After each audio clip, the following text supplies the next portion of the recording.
अगर आप भी चाहते हैं कि आरसीएम म्यूजिक के वीडियो सबसे पहले आप तक पहुंचे, तो लाल बटन को दबा के चैनल को सब्सक्राइब जरूर करें और साथ में बेल आइकन को दबाना ना भूलें।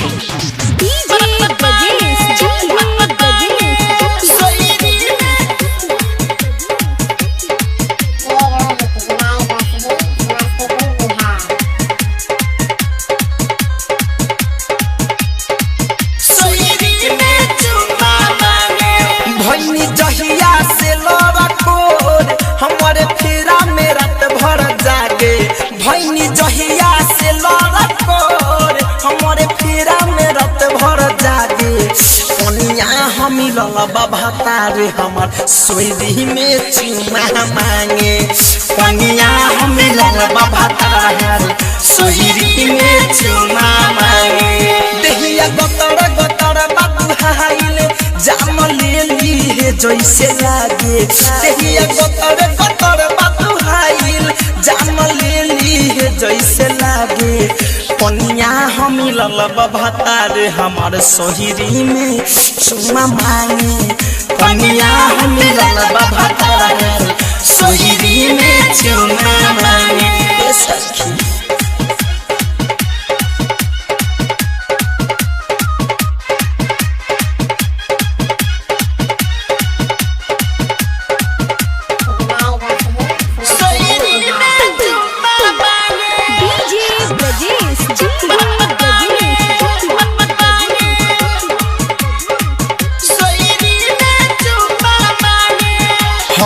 देहिया टूटल बा जब से हमरे पैनी उठावना दूध के देखता जब हमारा के अकेला धरता मुंगना कूद के रे सखी देहिया टूटल बा जब से हमरे पैनी उठावना दूध के देखता जब हमारा के अकेला धरता मुंगना कूद के धके उतंग लग करे हम डाटी तमना भागे अंग धके उतंग लग करे हम डाटी तमना भागे कनिया हम ललबा भतारे हमर सोहरी में चुमा मांगे कनिया हम ललबा भतारे सोहरी में चुमा मांगे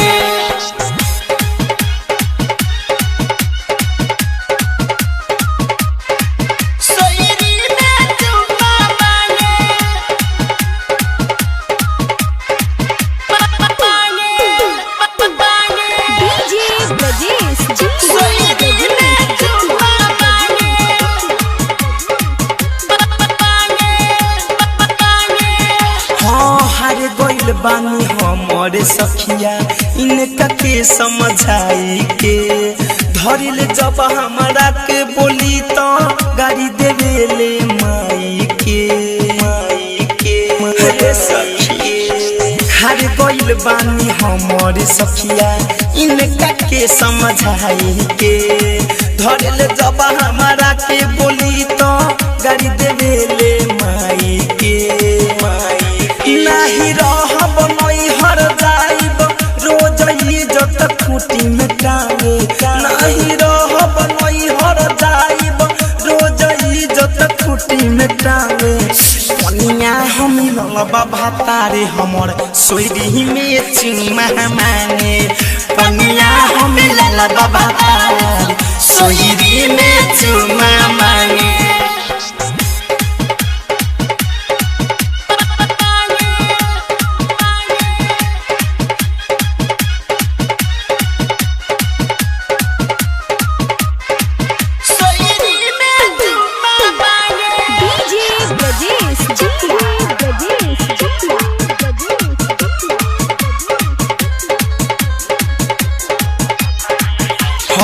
माने न तनको राइटर थारू कितना दुखे हम कहीं हो तू ही बताओ धड़कन धनंजय कैसे ससुरा में रही हो अब का कोई माने न तनको राइटर थारू कितना दुख हम कहीं हो तू ही बताओ धड़कन धन धनंजय कैसे ससुर में रही हो ना माने फिरोजया रंजय मुकुंद बतिये से रोज दागी ना माने फिरोजया रंजय मुकुंद बतिये से रोज दागी कनिया हमी ललबा भातारी हमर सोहिरी में चुमा मांगे